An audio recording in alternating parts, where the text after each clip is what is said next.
life, you get a chance to sing an opening hook to a classic. Rest in peace, Ozzy. Rest in peace. On behalf of everybody here at Mornings in the Lab with Keith and friends, we lost a legend yesterday. Regardless if you are a fan of heavy metal or a fan of Ozzy Osbourne, it's hard to argue the guy had a massive impact on culture and society. And we're going to dig into that conversation today and throughout the week here on Mornings in the Lab with Keith and friends. The Prince of Darkness is gone, but the morning has just begun. Right here on Mornings in the Lab with Keith and friends, your daily accountability partner, helping you start your day right. Yeah, you're starting it right here, guys. Right off, getting after it here myself. What'd you guys think of the opener? Yeah, just changing things up a little bit. We got some exciting energy bringing it up here as we get the show going. Maddie, you guys tuned into Kindness Rising this morning? B-Drive, I saw you there. Lady Drew, I saw you there as well. True story.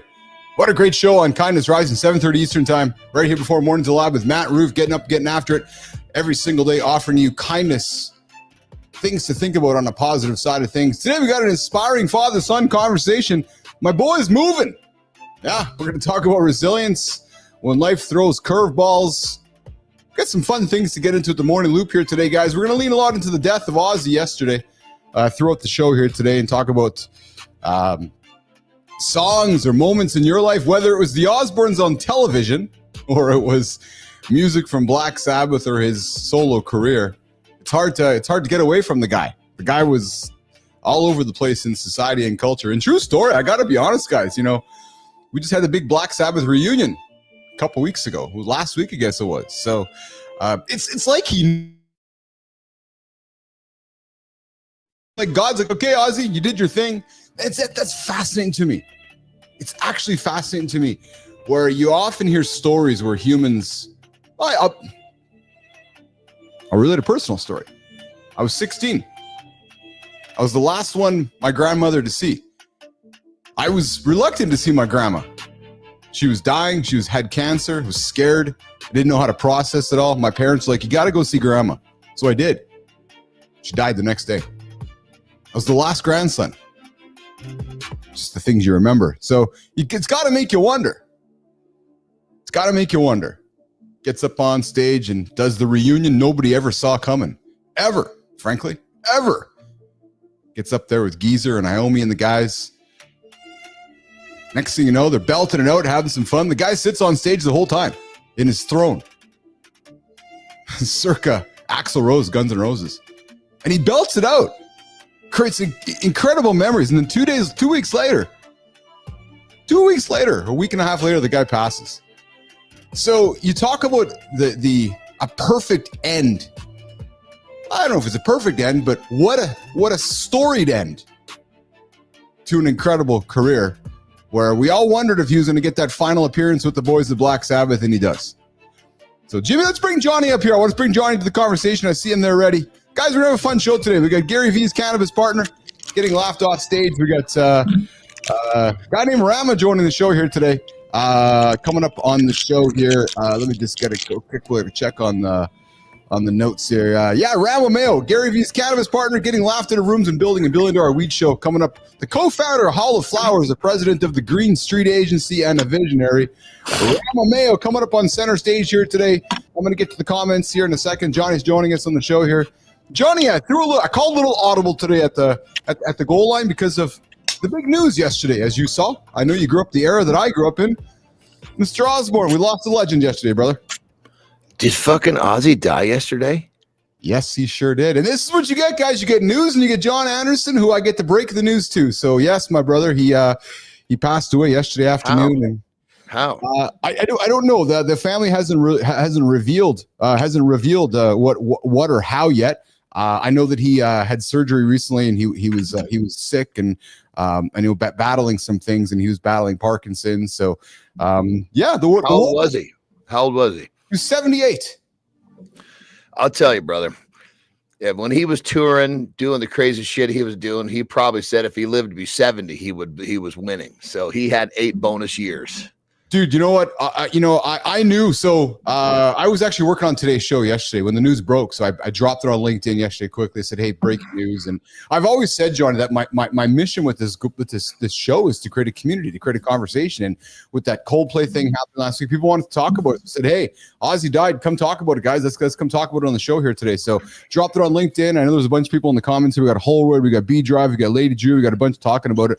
But I'm telling you, man, yeah, and here's what's awesome. And I'm going to say this is awesome. Nobody ever thought that they would ever play together again, they being Black Sabbath. And they get a chance to do a reunion show. I think it was maybe a half a dozen songs. But just to see those guys together. And I know much of the world has absorbed Ozzy through his solo career. But, dude, Ozzy's nothing without Black Sabbath. And I know I grew up with Black Sabbath, Ozzy Osbourne, and Kiss. And I know that I can guarantee a Holroyd did as well. And I know you did well as well, Johnny, being in the same age. So you think about the music, his reality show, the stupid things that he would do, you'd hear about every now and then. The guy just weaved himself through culture. And brother, I think what needs to be pointed out here is like the way that you're speaking with a smile and you're pointing out the good. Yeah. That's what needs to happen, because too many times something like this, and people use this as a reason to have a pity party. Think about celebrating him. Yes. He doesn't want you to he doesn't want you to fuck your day up or get all bent out of shape or go do some dumb shit because he passed away. He wants you to fucking say, you know what? That fucking guy inspired me. And I'm going to be inspired today in his honor. I would like to think so. I would like to think so. So, guys, if you want to come join our conversation, I invite you to join it live. We got the phones open here, 431-300-3005. You guys see it on the ticker there as well. We are broadcasting a show from early 1993. Ozzy just starting his career here. So, 431-300-3005. I see Rama Mayo joining us in the green room, hanging out patiently, waiting for us out there. The guy has rocking a beard that I can see that I am admiring from afar. John Anderson, you got to check out the dude's beard, man. It is awesome. How are you today? How was your last 24 hours of the John Anderson loop? Very good. Yeah? It was real good. Yeah, man. Yesterday was fucking busy, boy. Holy shit. That's good. Kept coming. Yeah, it was one of those days. It was just, and I mean, I knew it was going to be a busy day, but it was, man, I got a lot done. Well, that's a good thing. That's a good thing. Yeah. I got a lot done too, man. I got a ton done, not only on on the personal world, the professional world, up the level on the opener today. So we got a pre-show opener that gets the show started, and I actually did the cold open, singing the opening lyrics to War Pigs, and that's not. Dude, I think there's a reason why I'm not here for the first few minutes. Yes. Oh, yeah, for sure. That's it. That is exactly. Yeah, you missed it, man. You missed it. I was dropping some bars from the good old classic War Pigs, which is actually fun here. Hey, you guys think you need a drastic change to significantly improve your health? Well, think again. I got a number, 3.5%. I'm going to talk later on in the show what that number is. 3.5% of your body weight could risk your diabetes, could reduce your diabetes risk by nearly 40%. Sorry, I just missed my notes, so we're going to talk about it later on in the show. And of course, we got Rama Mayo coming up here in a few minutes here. What does Jimmy Eat World, Steve Aoki, and Gary Vaynerchuk all have in common? They've all partnered with a high school dropout. The dude's coming up here in a few moments, who wears a tool belt better than a suit. He quotes Japanese philosophy, and he claims his superpower is bringing the weed to the party. I got to meet this dude coming up in a few moments. Rama Mayo. Today's guest built a punk rock empire, and then he burned it all down to become the guardian of cannabis culture. And he's just getting started. I forgot my Cannabis shirt today. It was like the Cannabis shirt or the Motley Crue shirt. It was the Ozzy day. So Motley won today. I guess Motley won that one here today. So. Brother, you're not tall enough for people to see the shirt. Yeah, I know that's the problem. Isn't that true? I got to get a step, Johnny. I got to get a step. I know. You got to get a step at a sitting desk. This is fucking genius. You're here with Keith and John here on Mornings Live with Keith, John, and friends, getting after every single day, 8 o'clock Eastern time, right here on YouTube, LinkedIn, and X.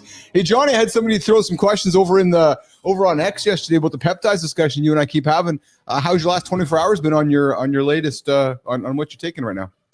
It's good, brother. I'm telling you, it's I guess what I'm most excited about is that now that I have a solid place to get them myself and to tell people to get them, that, you know, now it's like I can be really open about it. And I'm actually, it's plus two. It's like some of the newest stuff that's coming out is pretty crazy. You know, are things constantly evolving in that industry, or? Oh, massively. Yeah. I mean, it's just like, think like anything else. It's technology, but it's technology about the body. Oh yeah. That makes sense. And the cruelest thing is it's in a realm of understanding how the body works. And basically the best way to put it is it's like switches in the body. Okay, let's turn this switch off. Let's ask the body to stop doing that. Turn this switch on, ask the body to do more of that. So it's like a control center inside the body. Oh yeah. Interesting. Well, yeah, let's talk about peptides, right? These little messengers. Hey, Lady Drew, I see your comment there, but I do not see your messages on my phone here. So, Lady Drew, I'd encourage you to try that again. I see that I'm having problems with signal. And yeah, you know, B-Drive, my grandma was a huge part of my teen years. A massive. Unfortunately, she passed when I was 16, so it was a long time ago. But she was and Johnny, I related it here earlier. You weren't in the show, but you know, I just find it really quite fascinating that, you know, Ozzy does his last show and then a week or so later he passes. It's almost like he had to get that thing done. 100%. That's when people are living their purpose, there's certain things, you know, it's like, you know, when you see this often, like when my stepfather died. Yeah. He was hanging on until everybody got there, you know, and then everybody was there. And then it was crazy. One night, you know, he just like, it was like he kind of woke up. He was full of energy. Yeah. Different, you know, it was like him, just his last big push of life. And then he went to sleep and never woke up. Well, I was the last grandson for my grandmother to see. And my parents goes, you got to go see grandma. You got to go see grandma. And I did. Johnny, she died the next day. And it was almost like she was waiting for me to show up, right? So in that moment, they've got something they got to do, and they're hanging on till it happens. Yeah. I find that quite fascinating. Hey, Johnny, I know I've been telling you privately that my son Carter is heading out here later this fall to a different province to go live and play hockey. And I got a big topic for this. Yeah, it is. It's very, very exciting. So I got, after we're done with Rama here today, I got a topic I want to get into. When life gets tough. I just got fucking goose pimples because I think of a young man chasing his dream. What fucking better place to be in life than fucking here? God damn it. Makes me cuss, gives me goose pimples. Shit. You just passed. God damn it. I just got them all over my body here. So I want to share with you an inspiring conversation I had with Carter here, and I've been having with him along the way here. I'm going to share that later on in the show, guys. Because life's going to get tough for him. And actually, it's been a little bit tough for me along the way. But I got to be honest, man, the goosebumps and the excitement are overtaking the nerves and the anxiety of it all. So we're going to get to that coming up here in a few moments. Then, guys, what do you ever caught yourself pulling away from your partner? And Johnny, you kind of were alluding to this. You and Terry were kind of going through your journey in life, and you couldn't quite explain why. Well, today on Mornings Lab, we're going to pull back the curtain on real issue that most men don't talk about. What happens when a man starts to feel unappreciated? And guys, this is not about, I'm not trying to make women or men better. We're just, hey, sometimes we all feel unappreciated. And what happened? This is not about blaming anyone. It's about understanding. 100%. And it can go both ways. We're just talking about what happens if a man. 100 exactly. Different conversation. What happens if a woman. We can have a better conversation about a man because we are men. That's exactly right. So I want to get into that later on in the show as well. And then, of course, we got Rama Mayo coming up here in a second. So, Jimmy, let's keep the show rolling, brother. We put the accountability check in the side, Jimmy. Let's bring in the man. Let's get that hook running. Let's bring in Rama Mayo to get center stage kicked off today on Mornings Live with Keith and John every day, 8 o'clock Eastern time. Jimmy, let's get to it, brother.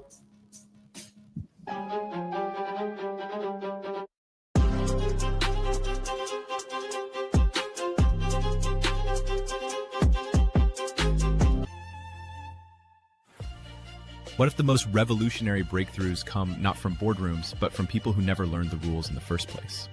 Every day you're told that success requires following conventional paths, climbing corporate ladders, and playing by established rules. But what happens when those very systems start crushing the authenticity that made industries great? Meet Rama Mayo, the guy who got laughed out of business rooms and decided to build $1 billion marijuana show. He understood that protecting what matters most sometimes means refusing to compromise your core values, even when everyone else is selling out. The secret isn't abandoning your roots when you scale up. It's finding ways to honor where you came from while creating spaces where others like you can thrive. Your unconventional path isn't a liability. It's your greatest competitive advantage. All right. Today we're joined by Rama Mayo, the Wabi-Sabi visionary who went from booking shows at CBGB to building the Disney World of the cannabis experiences, bringing the big beard. This is I was gonna say, hold on. You were talking about a beard, brother. This is a fucking beard. There's a difference between a beard and a beard. We got a beard on the show here. I fucking love it. I think we have a Rick Rubin alter ego on the show here today. Look at that. I say this with love, but look at that motherfucker. Holy shit. Come on, man. Is there shit living in there? I'm just wondering if there's stuff living in there. Has Rama discovered something that he ate about 3 years ago Dude, I would be fucking hiding my fucking snacks in there, you know? I'm sure I could tuck a hard-boiled egg or two in there, you know? So Johnny, let's set him up, man, before we bring him up. We're just going to talk about Rama in front of his back and not let him speak at all. We're just Keith and John's going to talk about him. That's because we're loving all over him, man. He's cool as hell. He hasn't even said a word, and he's cool as hell. Johnny, we want to create the circus. He's our new mascot. We have Rama Mayo on the show. He's just going to sit on the screen. He's never going to talk. He's going to be mute, and he's going to be high the entire time. And all he's going to do is roll blunts. And I'm going to sit here and have and I'm going to have chicken skin wondering why I can't be smoking blunts while Rama is the whole time. But hey, this guy just pulled off an incredible Hall of Flowers event in Ventura.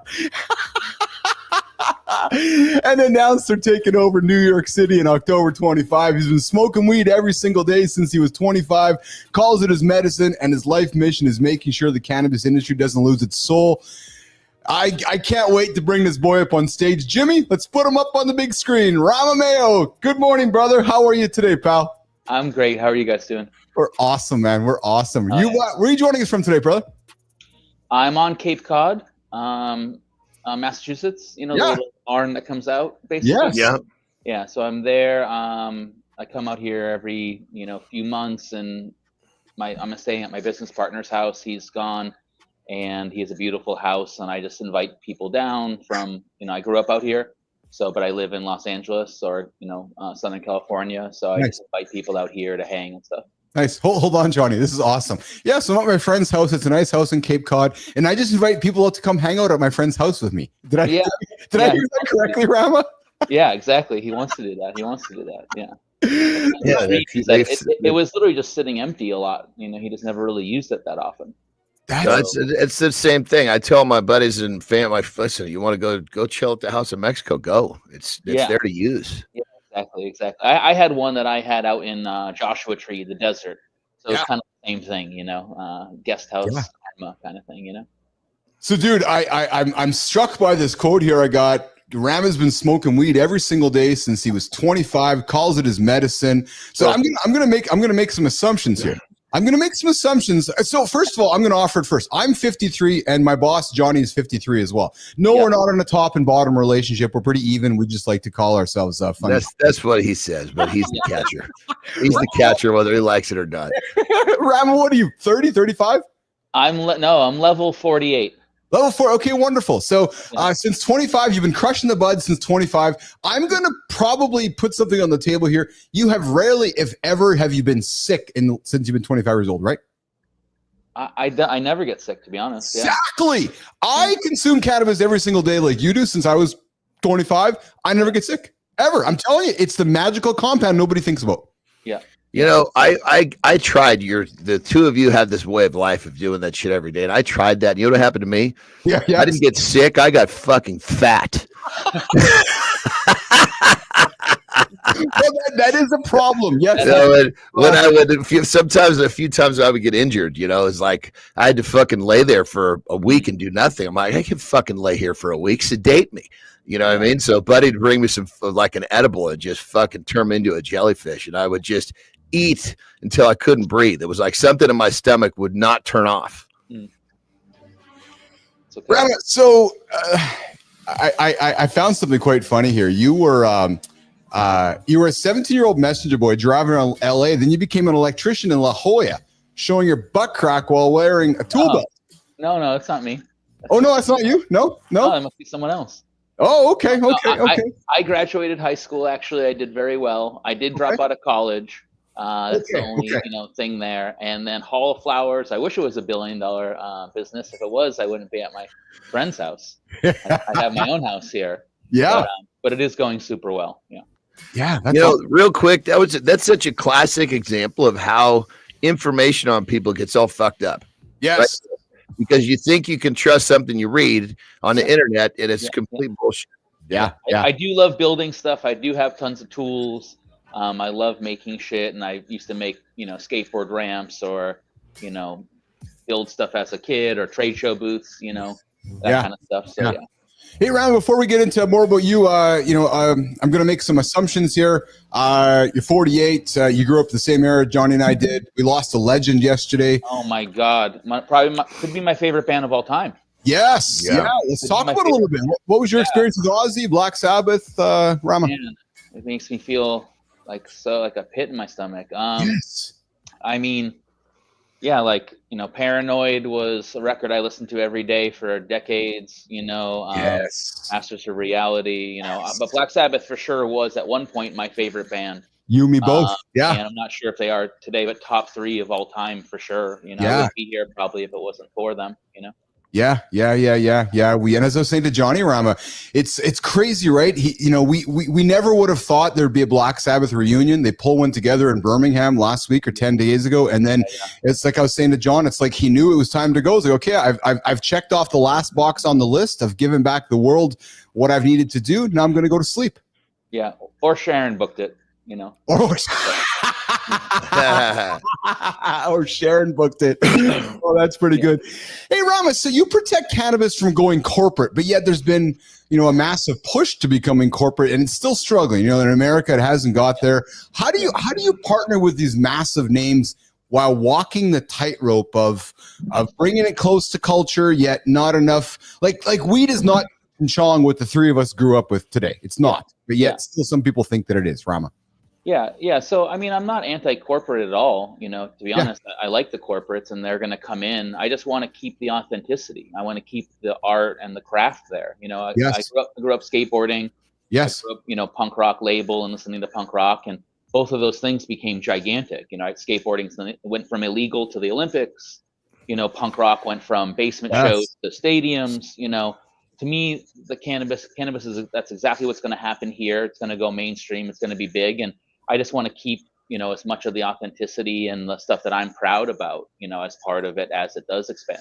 Do you think it's going to, Rama? And I'm asking your personal opinion, because this story has been told to us for many, many years, but yet, and I speak of it because I've lost gazillions of dollars in the U.S. industry trying to play the game of when it was going to go corporate, and it isn't yet, and it hasn't yet, and we're still struggling to get there. What's your opinion on that, Rama?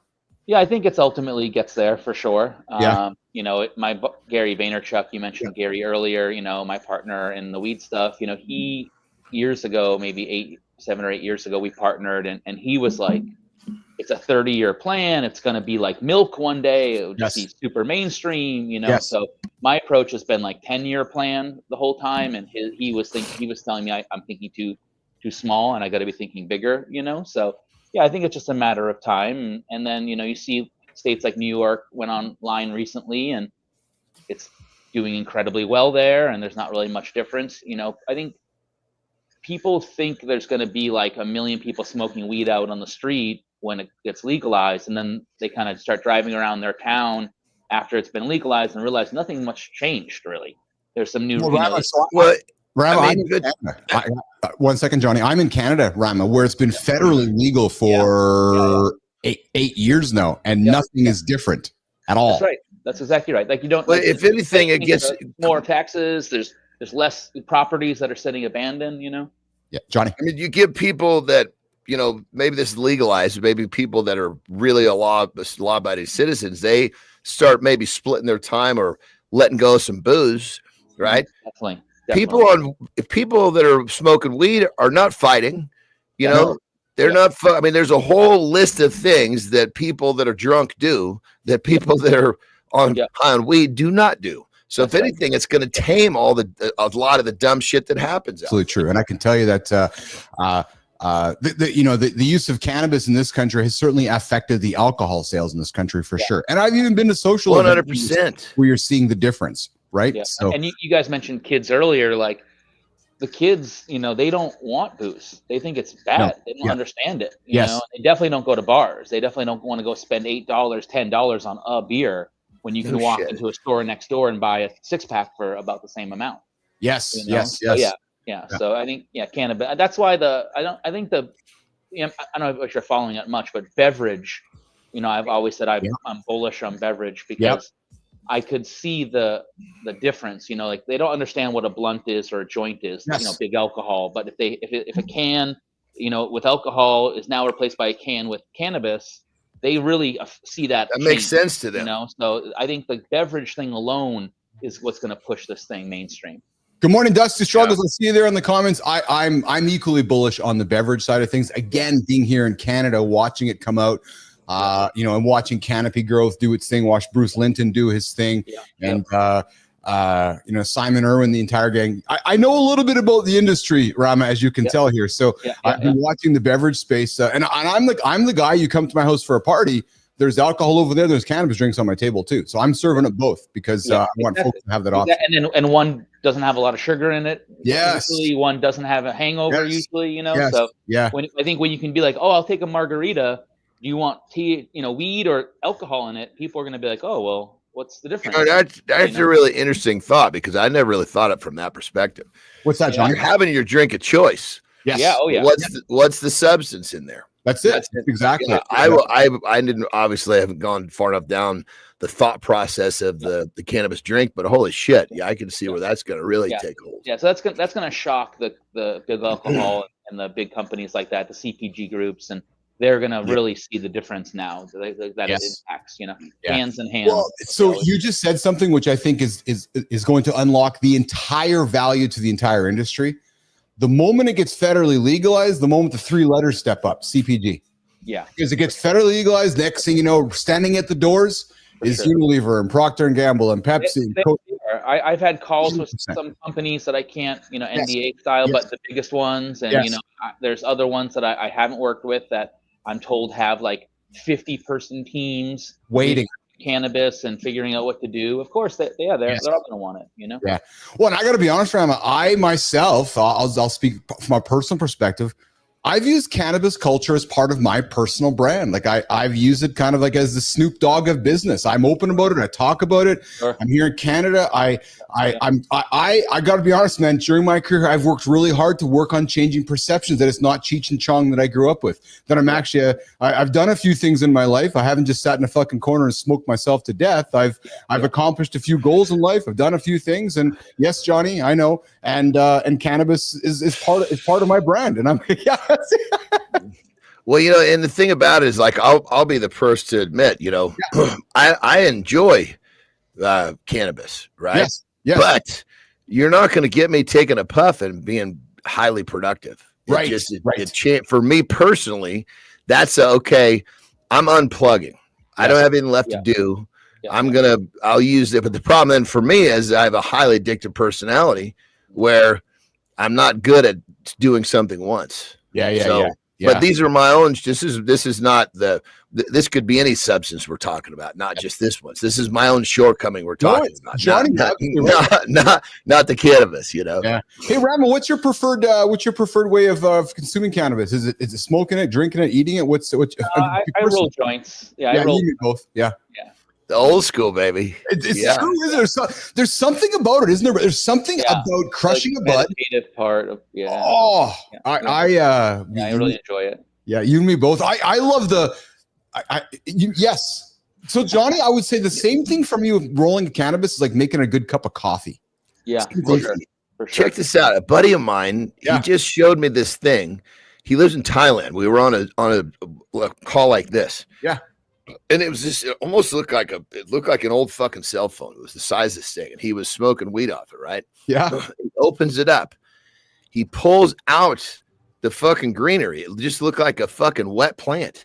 The plant was still there, but it pulled off all of the stuff that whatever the chemical or whatever it is that there was the THC, correct? Yeah. Probably the resin. So he was like, he goes, it's a completely different variation of smoking weed because you're not actually smoking the flower itself. He goes, it's just the THC. But he pulled that thing out, and it was like a little wet piece of fuck. It was just a little wet piece of fucking plant. Really weird. Yeah.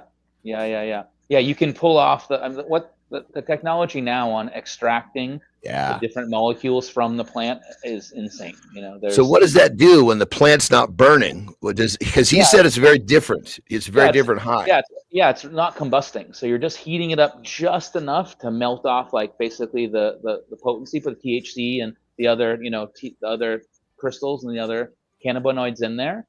And you're leaving the plant behind, so it's just like hitting it at like a perfect temperature where it's kind of, burnt, not really, but burning some of it, but not the rest of it. Yeah, we're probably talking. So what is it? Is it a more pure high? What is it? When he says it's different? What's different about it? Yeah, I would say it's because if you're rolling a blunt or a paper, in my case, you're still smoking paper. Yeah. Right. You're still smoking plant matter. You're smoking stuff that doesn't have the text, the stuff in it. But so it's just I would say the vaporizer is like a cleaner high, and it's maybe more potent, but it almost feels like you don't. Like when you exhale, you're going, oh, I didn't even realize there was something in there, because you're just taking the top of it off. Now, some people take that same approach, but they use water and, to like cold water to shake off the crystals. And then they use that, or they use heat and pressure, which is called a rosin press. They literally put like nugs in a machine and slowly press it with just enough heat and just enough pressure that the oil kind of squirts out, and then they just take the oil and consume that. So it's like kind of taking the oil off at different stages of the process. Where if we're smoking a blunt or a joint, you're consuming the whole plant, basically. Hey, you're hanging out with Keith John. Mornings and Live with Keith John and friends. Rama Mayo is joining us here this morning, all the way from Cape Cod, talking cannabis with the boy here this morning. He's the co-founder of Hall of Flowers, the president of the Green Street Agency. Rama, how did you get caught up with Gary V? I first time I met him was maybe 12 or 13 years ago, maybe more, was before he really popped off, and he had some books out. Yeah, because that was at various early stages. Yeah, very early on. He had the Thank You Economy book out, and I was in San Francisco. I had a little agency there, and we were working for an alcohol company, and the guy that was running day to day, actually, it was a company called with Maurice Canbar, who's a crazy legend inventor, inventor. Maurice Canbar, he has like 50 patents. He invented the LED traffic light. He invented like the defuzz comb and 60 years ago or whatever that you get your sweater with. But he invented one of his biggest money makers was Sky Vodka. And he did Sky Vodka because he wanted to drink and he kept getting hangovers. So invented a vodka, of course. And then he sold it and he started a new company.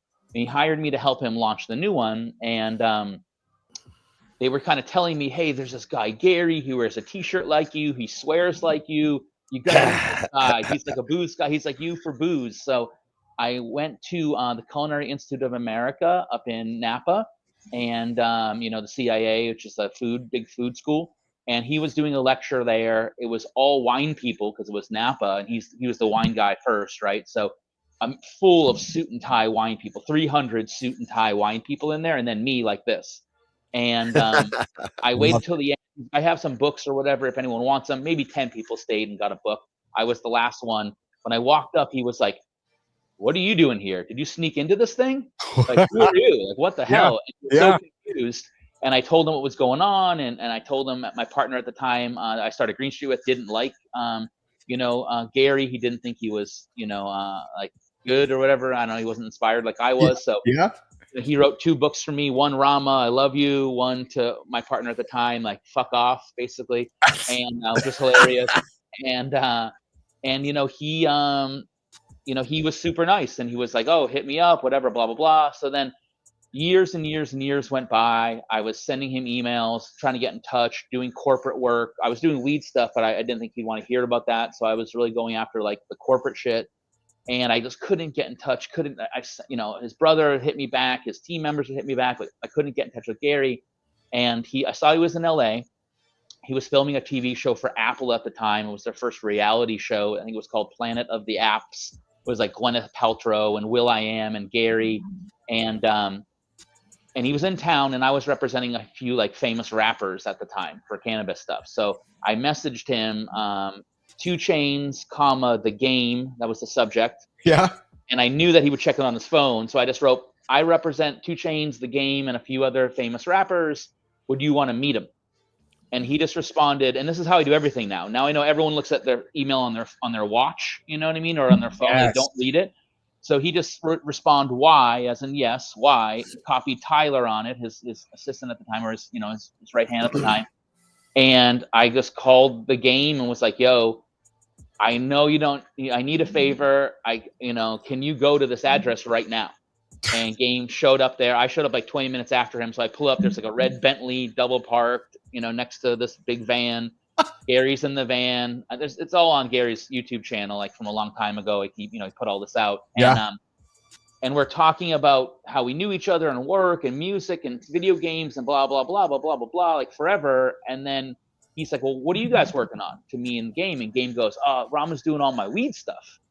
And I was like, oh, shit, why'd he say that? Fuck. And it was the complete opposite. It was like record scratch. Everybody in the whole thing changed. The whole mood was like, wait, tell us about that. And I was like, wait, this whole entire time I could have been hitting you up about cannabis, and I'm hitting you about corporate and sports and whatever, blah, blah, blah, blah, blah. And this whole time, all you want to do is talk about weed, the thing that I actually want to talk about. So the whole thing changed. He was just like, I'm super interested. Phil Toronto, who was running the day-to-day of the Vayner expansion business, and I still works with Gary and Tyler does too, the whole crew there. He was just like, dude, this is interesting to me. We think the business model is correct, and we'd love to be a part of it. And I had another business partner and an agency I started at Green Street with. And I was like the hunter, if you will. They're the butchers. So I go land the client. They like do the work, keep it going. Yeah. So Gary was like, I don't see how I can fit in here. You already have an agency. I don't see what I would do. And then those partners, that agency, we were doing big, huge corporate stuff at the time for insane money, and also cannabis stuff for very, very, very little money. And it was the same teams working on it at the agency back end. So those partners came to me one day and said, listen, we just don't want to do it anymore. We don't believe in the vision. We think that you should just go do it yourself. Good luck, kid, kind of.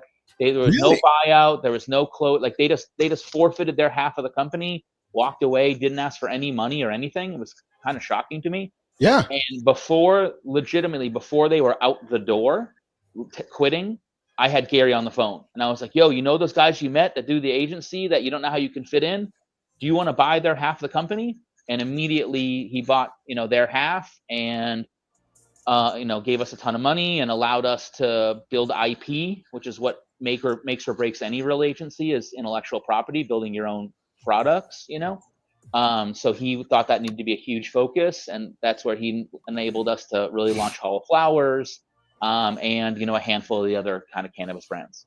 Interesting. Quite a story, brother. That is quite a story. Yeah. Rama Mayo breaking down his relationship with Gary V. Angela Lee, I see your comments there. Good morning. I'm 53 as well. Last time I used cannabis, I was 16. I'm still traumatized after my dad caught me using and grounded me, period, for life. And Nation, I know Ange. I went to school with Ange and with Shake and Ange.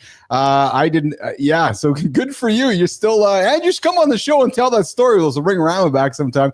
Hey, Rama, what's the biggest misconception from your POV? You're clearly an expert. What's the biggest misconception about cannabis? I'd say people don't realize that everyone smokes weed. Yeah. Honestly, so like everybody around, you know what I mean? Like, and if you don't smoke weed, like you're scared of it, basically, But like my mom will have friends over and they'll be like, "What do you got?" And they're like ripping joints outside, just as much as we are. It's interesting to hear you say, because that's the classic story of the game we used to all play growing up called Messenger.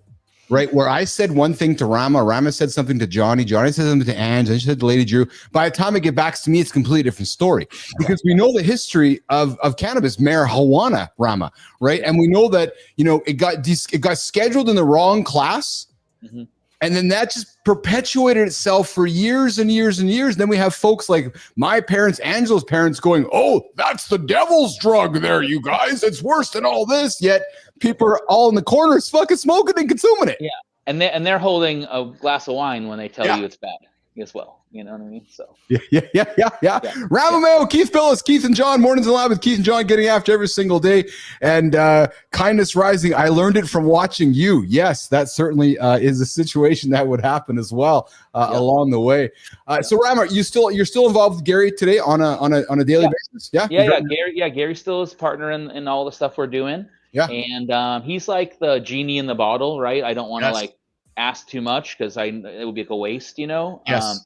So I just bring him in when I need to, but yeah, he's unbelievable. He's even more interesting, more aggressive, more, you know, like business focused, you know, more inspiring off camera.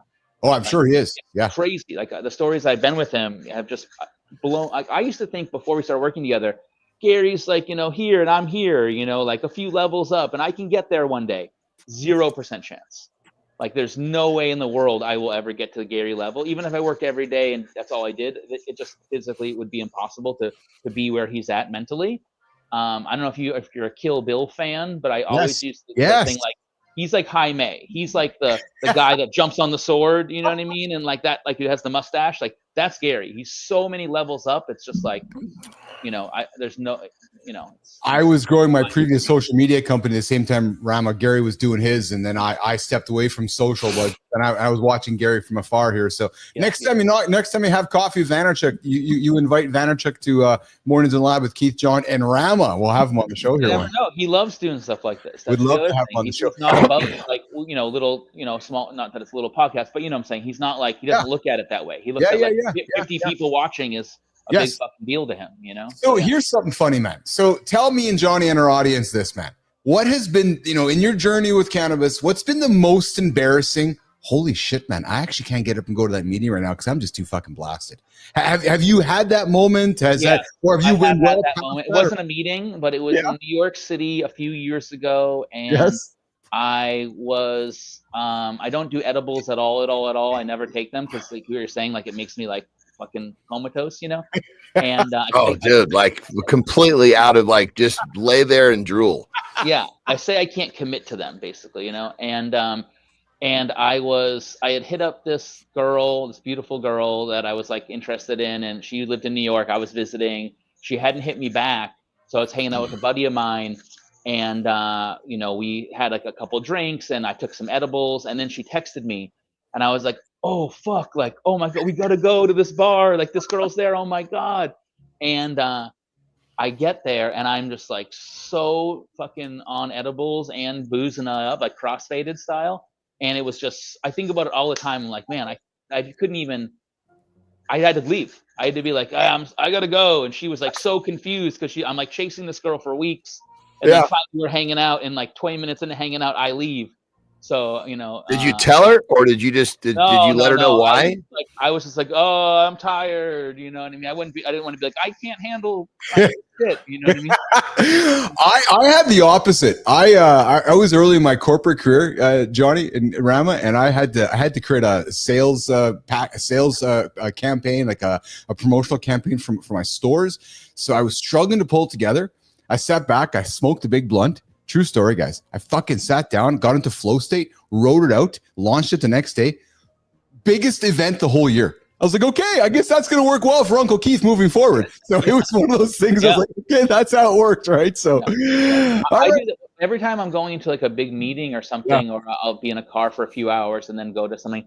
I'll smoke weed outside, and people will think that, like, people I'm about to meet with are like, he's smoking cannabis, or this is my business. So but then when I'm like afterwards, they're like, man, I can't believe like you were so locked in, you were so focused, like you were so on it. Yeah, everybody's so different. Yeah, I have the same response from. I have the same people saying, you smoked a blunt? Yeah, fuck, I never know. I know. Yeah. It's like we're all very similar, but no one's identical. Yeah. Oh, well said. Well said.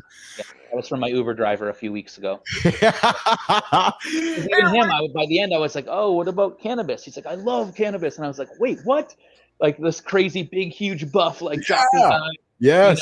And yeah, it's just like, it brings people together. You know what I mean? It absolutely does bring people together. That's well said, brother. Yes. Even like you had mentioned before, like no fights, I think, John, and like at our events, Hall of Flowers, there's 4,000 people a day come to this thing, and you've never had. It's been 7 years now, coming on 8 years. Never had You've security. Never had one little weird little thing Dude, ever. Once. Nobody gets fucking high on weed and has a fucking fight. Never. You know what I mean? Nobody's throwing hands. Nobody's fucking pulling at knives and guns. Nobody's fucking.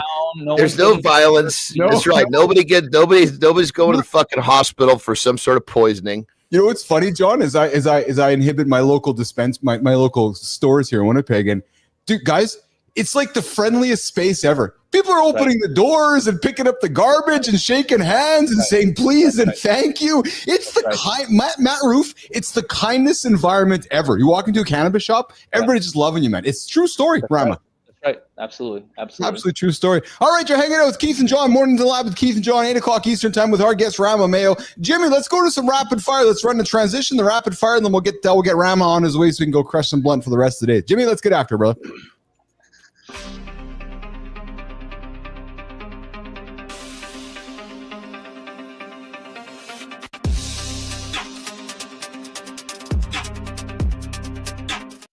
All right, Rama, rapid fire. You ready to rock and roll? Sure. Let's do it. Favorite strain to smoke before a big meeting? I don't any of the gelato kind of indica flavory strains, I'd say. I'm a sativa guy. Punk rock or hip hop when you're working? Early morning hip hop, later day punk rock. Oh yeah. Best business advice from a stoner. Stay in your lane. Yeah. Steve Aoki or Gary V to smoke with? They both don't smoke weed. Oh, there you go. Hey, speaking of, I read a fascinating piece recently where there was a bunch. So, Eminem Marshall's been on his journey for sobriety ever. And when he went on his journey, and he was in the studio, and who was telling the story? Was it a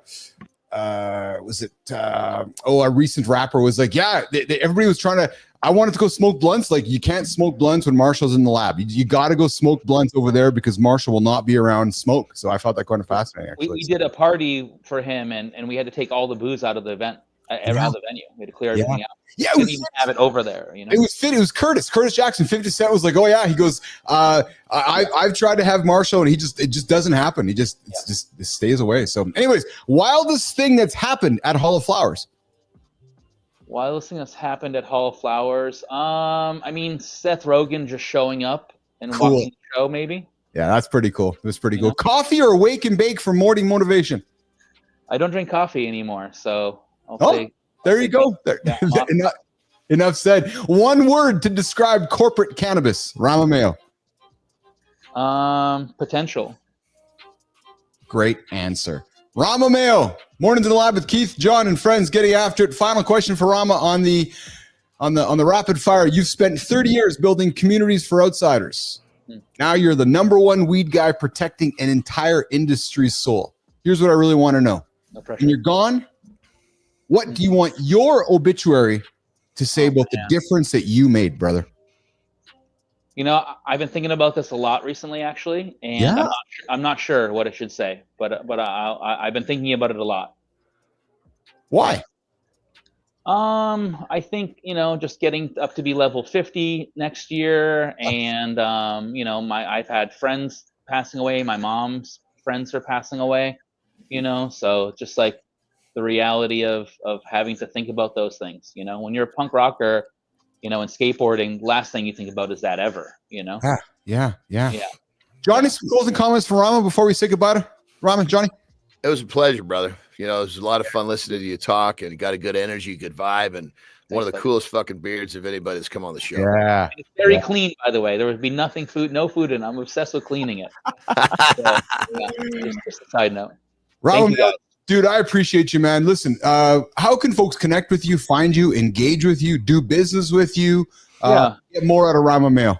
Yeah, you can email me or go to my website, just ramamayo.com, or hit me up through Hall of Flowers. Anyone on the team there would connect us. And I love working. I love jamming on stuff. I get emails from people all the time that are like, I know you say to email you, but I don't know about it. And I have this idea for like Dungeons and Dragons and cannabis. And I love it. Like all I want to do is help people, so. Love it.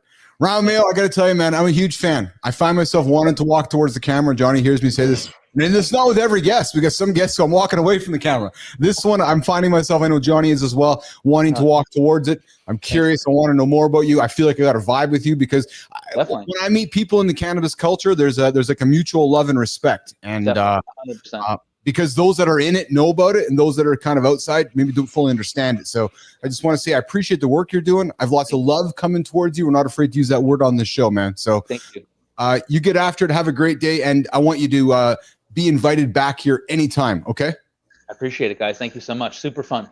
Awesome. All right. Have a great day, brother. Let's walk Rama out of here. Let's get over to the deep dive track. Oh, no, Jimmy, we're going to do the Johnny. Do you need to go for a quick break, or can we do a lifestyle tip with you, bro? Yeah, I'm wiggling. I'll get a quick one, then I'm going to head. So, Jimmy, once I'm done, I'm going straight to the can. That's how it works, Jimmy. Get me off. Get him up there. Let's do it, pal. Let's do it. I'm going to lifestyle tip. There we go.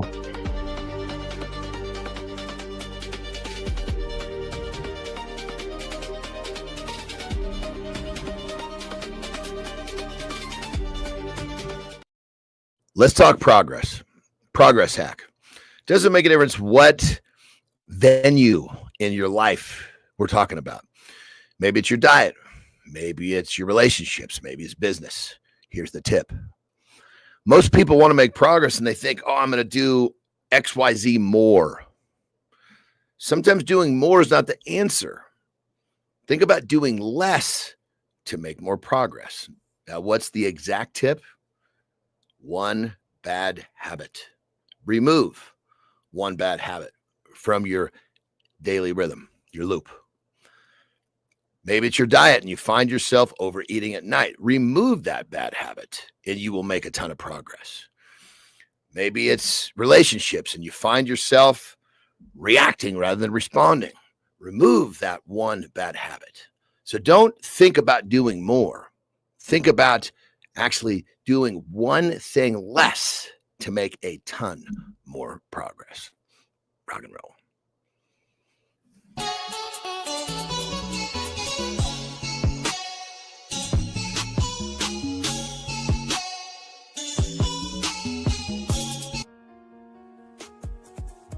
What if the silence between fathers and sons isn't strength, but the very thing breaking both of them? Either with the data. For generations, men have been taught that emotional distance equals masculinity, that vulnerability is weakness, that real conversations about feelings, fears, and growth are somehow less than manly. The science is clear. Connection creates resilience. The breakthrough isn't in grand gestures. It's in small, consistent moments of authentic conversation. Real talk about real struggles. Shared vulnerability that builds unshakable strength. It's time to break the silence. Start the conversation. Transform both your lives.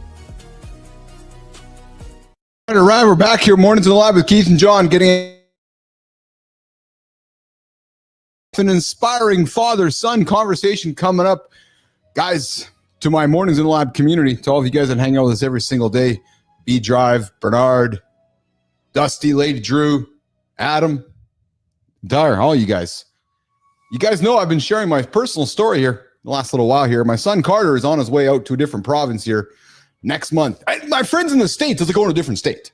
Province, state. Geography lesson this morning for my friends. Because I know all you American friends just study next month, and it's been an interesting time in my life recently as I've been recognizing that life is growing up and getting on. And the young man is graduating from high school and he's making his way from home. And I thought I would put some thoughts together for a conversation that I've had with Carter and I'm ongoing with Carter that goes something like this. It's this idea that he's about to embark on this incredible journey, moving to a new province to chase his hockey dreams. And BZ, I want you to know that. I'm telling you, man, life is going to get tough many days. The drive out, those moments behind the moments you're not with your team, the moment you're not with your brothers, those quiet moments you're wondering what's happening back here. And I'm telling you, man, you're going to be away from everything familiar, family, friends, and the comforts of home. But as I reminded Carts and reminding all of you guys, there's so much growth and opportunity in being present in the moment. And as I've been sitting down and talking with Carter, I've been inviting him to embrace the brotherhood that will happen as he embarks on his new journey and keep pushing himself to become that better human every single day. And yes, moving away is probably easier than it ever has been because we have technology to bring us back to where we are. But the reality is that as I've encouraged Carter, and I would encourage many of you to try to live in the moment, try to live in the now, and not let the technology bring you back to where you were. And as I reminded Carter that there's going to be many, many tough days that are going to make him question his decisions and make him question what he's doing. I know he's got a wonderful girlfriend here back in Winnipeg, and I know there's going to be some struggles with all of that, learning these new things. But as I said to Carts, and I'm saying it here publicly, BZ, you can always come home. Always. You can always reach out to anybody, including Johnny, anytime. But I wanted to share this with you guys because life has been tough for me the last few weeks as I've been going through my personal change in life where my kids are growing up.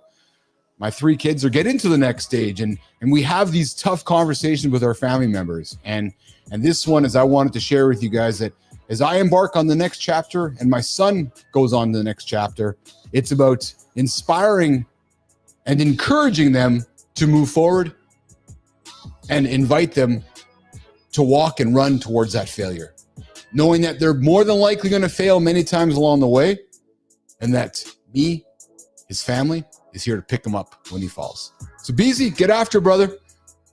When life gets tough, there's that inspiring father-son conversation. This morning, on Mornings in the Lab, with Keith, John, and friends.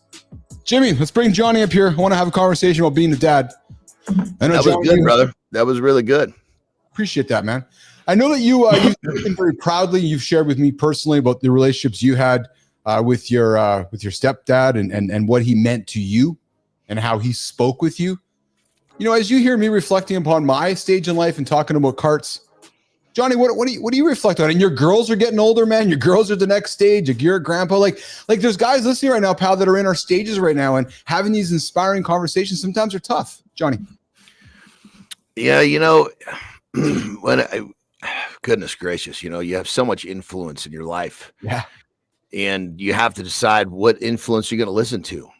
And a lot of times the influence that we listen to is the one we hear the most. Yes. And we don't even realize it. Yes. And when I became a father, I was scared to death. There's no handbook, I mean, I know that if I have an idea of what to do, I can execute. But so I remember kind of just having a real heart-to-heart with myself. I think, when it's all over, my kids are going to look at me and they're going to say, you did everything you could. I see that. Thank you. Yeah. Or they're going to go, why didn't you help me do this? Why didn't you teach me that? Why?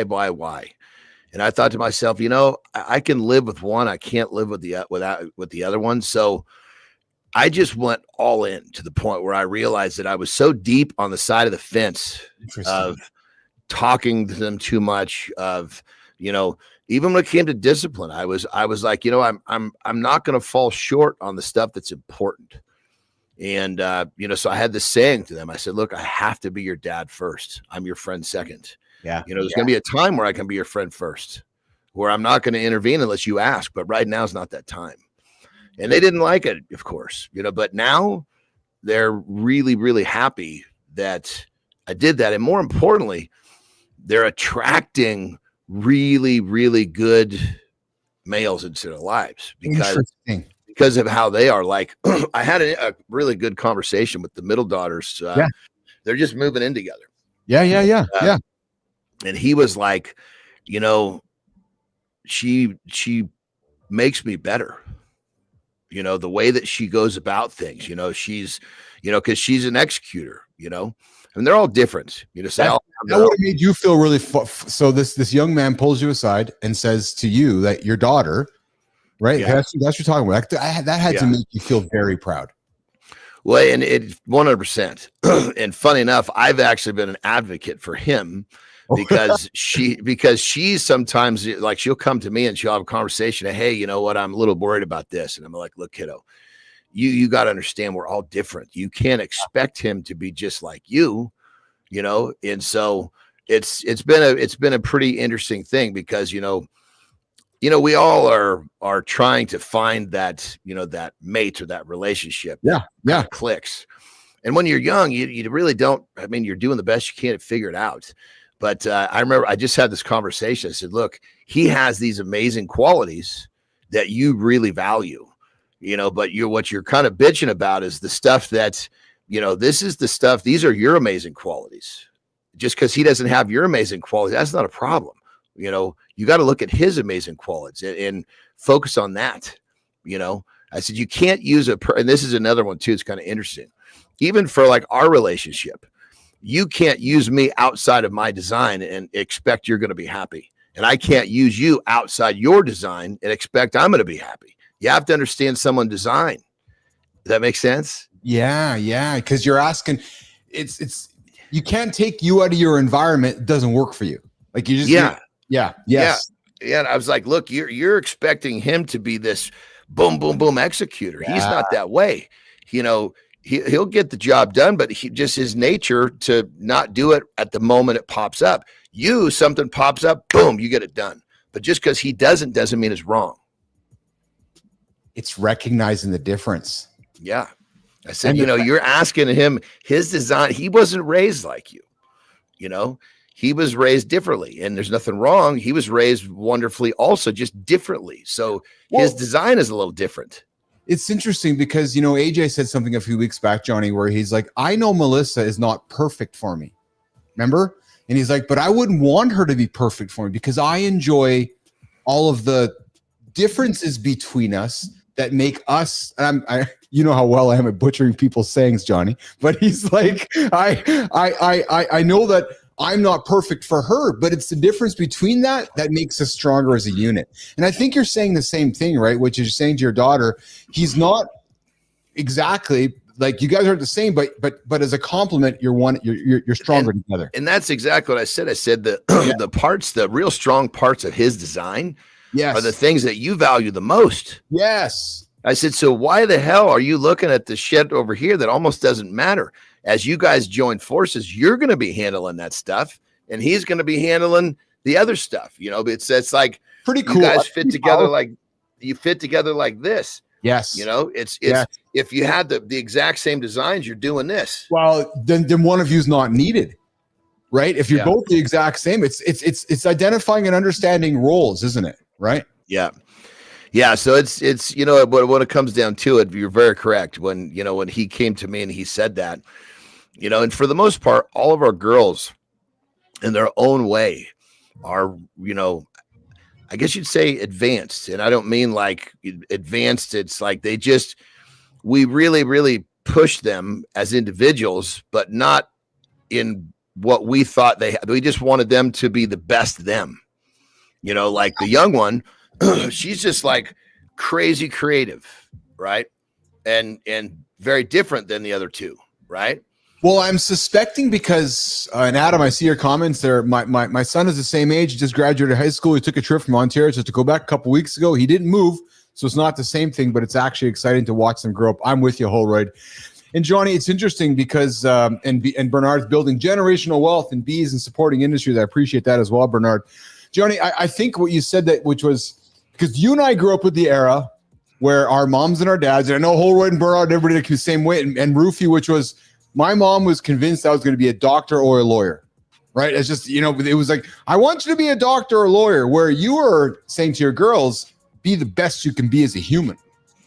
Yeah. Yeah. I don't want to decide what you want to do. And I told them this, I said this from the jump. I said, look, I don't think this is going to happen.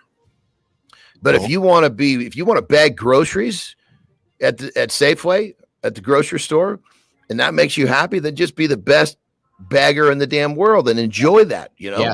Yes. Be that person that's doing the flips with the cans and blah, blah, blah. I said, but you know, your destination is your choice, but just make sure that that's the destination you want to be. and B, make sure that you're the best you can be when you're fulfilling that role at the destination. Yeah, absolutely. Matty Roof coming in. You and me go hand in hand like a bow-legged woman and knock-kneed man. Very well said. Matt Roof coming in. Matty's got a show 7:30 time right here on the network. Kindness Rising gets up every single day with some positive conversation. Johnny, I teased the conversation earlier on about what men do when they feel unappreciated and why it matters. So we're going to wrap up our conversation around when life gets tough, inspiring father-son conversations. I share my experience with my son growing up and moving on, and Johnny was sharing some of this conversation. And Johnny, I tell you, man, we'll be having this in the next few years because Piper's going to be on her way in a couple of years, and then Brookie in a few more years, and then you got your daughters. So get used to this, guys. We got these stories coming up over the next few years. But let's talk about this idea of feeling unappreciated and why it matters and maybe things we can do about it. Jimmy, let's run the opener. Ever notice how some relationships just fade? Not with explosive fights or dramatic exits, but with a quiet shift that nobody talks about. When men feel unseen in their relationships, they don't usually say anything. Instead, they start changing their behavior in ways that seem confusing, even to themselves. Relationship researchers have identified specific patterns that show up long before any conversation about problems ever happens. These aren't random reactions. They're predictable responses that follow a clear psychological blueprint. Understanding these patterns gives you the power to recognize what's really happening and address it before it becomes permanent damage. Today, we're decoding the signals. The signals about why some men feel unappreciated. Because as we know, most men, I know I don't, Johnny doesn't, I don't think many men will say, I feel unappreciated. Instead, what we typically do is we change our behavior. So I thought maybe we can talk about it, create some awareness about it. That's my goal here on the show, is to create awareness. Because if we create awareness, Johnny, perhaps we can change actions, right? 100%. That's what 100%, brother. That's exactly it. Right. So awareness is the first step. Yeah, and it's as simple as that. So here's how I'm going to do this. I'm going to put this on the table, and I'm going to share my personal experiences and maybe see if you go about the same way. So I found some common behaviors that men exhibit that when we feel underappreciated at home. Number one is men will stop showing affection. We stop the I love yous, the flirtatious texts, and so forth. I will say that sometimes when I'm maybe going through that, I might stop that. Because I am very touchy. My love language is touching and feeling, and I'm so attracted to my wife that I like touching her. But yeah, there's probably some times that I'm maybe feeling a little bit off where I would say I stopped showing affection. Johnny, what about you? Yeah, I would say that's about right. A little, you kind of withdraw. Yes, yeah, that's exactly right. Exactly right. And the withdraw I'm thinking back to different ways where, the withdraw can come from a multitude of different directions, yes. But I think when it comes down to it is, especially with because I've always been in a house of ladies, and my role my number one role is to protect. That's the first thing. Yes. And so I think it was one of those, it was hard to withdraw too far, because you can't withdraw to the point where you let your guard down.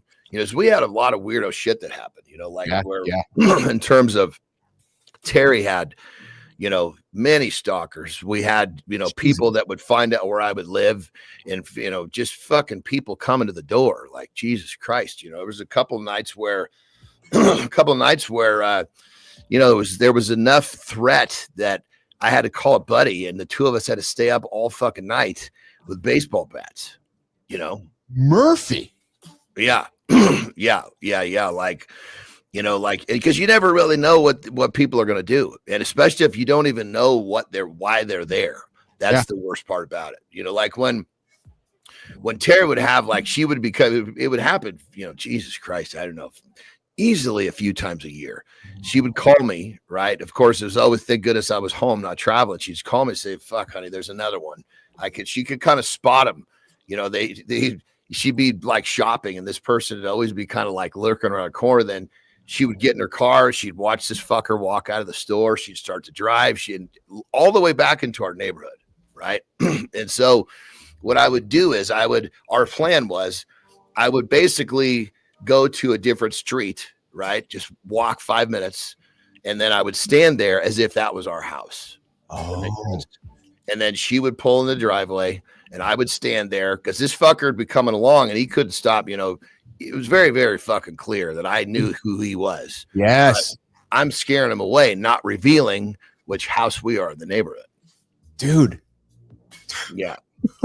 Fucking goofy shit. So on that level, there was only so much withdrawing I could do, and I had to keep my fucking guard up all the time. Yeah. We're talking when men feel unappreciated at home. What are some of the things that we do? Johnny, I get irritable. I will say that little things will trigger big reactions for me.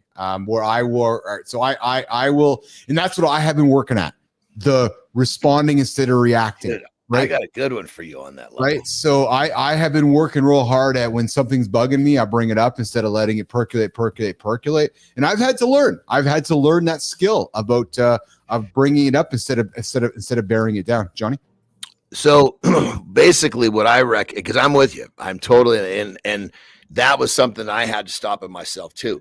Oh yeah. Because sometimes I would feel outnumbered. Right. It's like fuck. Of course. You got 3 ladies, and at that time, an English bulldog who was a male who was supposed to be my fucking guy, and he turned out to be a homo. I swear to God, he'd hump every male dog on the planet. Little French bulldog next door, and he won't even look at her.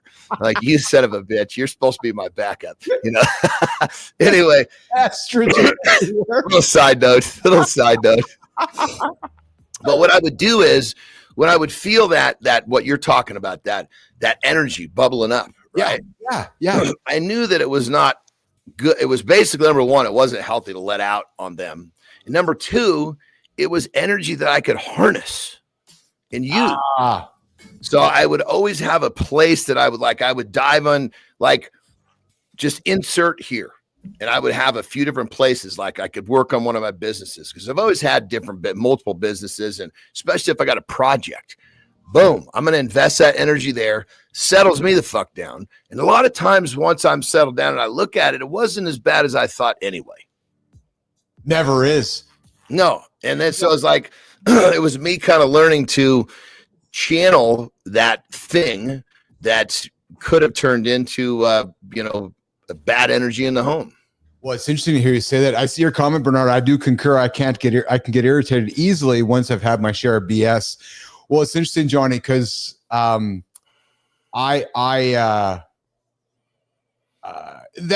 what you said will happen to me along the way, right? And you're like, what's going on right now? You're in the moment, right? So trying to get out and try to get out of that. We're talking feeling underappreciated at home. Johnny, how about pulling away emotionally? Do you find yourself pulling away, emotionally from time to time? Well, and that's I was going to say the extension of what I just talked about. That's the problem, is that, like, now with the kids gone, it's just Terry and myself, right? Yes. And so if I feel, I don't know, if I feel emotionally damaged or bruised or frustrated, I'm really good at investing that energy. But then, as she says, I go underwater, meaning I just fucking said that before. Yeah. And she's like, you can go under you're under there so long without coming up for air. She's like, I lose you. And so that's something I have to be careful, is I have to just, dive in and get the rough edges gone and then come up to breathe, so to speak, So the flip side is that is I turn that methodology into something that was really helpful, but at the same time, if I don't manage it properly, it can actually be more hurtful. Yeah. Some of this article talks about men that fantasize about starting over. And so I can tell you this truthfully, I never have. I don't. Whenever I'm having a disagreement or a discussion with Lauren or having some challenges, I don't sit and wallow and wondering, I gotta start over again. I don't have that. I don't go through that. Do you, Johnny? Well, no, but I think that there's actually a really helpful element there, but you have to have it from the right side. Imagine, okay, fuck. What if I had to start over? Look at all I'm going to lose. Look at these relationships. It's a stoic thing. It's a stoic thought process. It's like, if you're frustrated with your kids when you put them to bed, imagine what it would be like if they didn't wake up.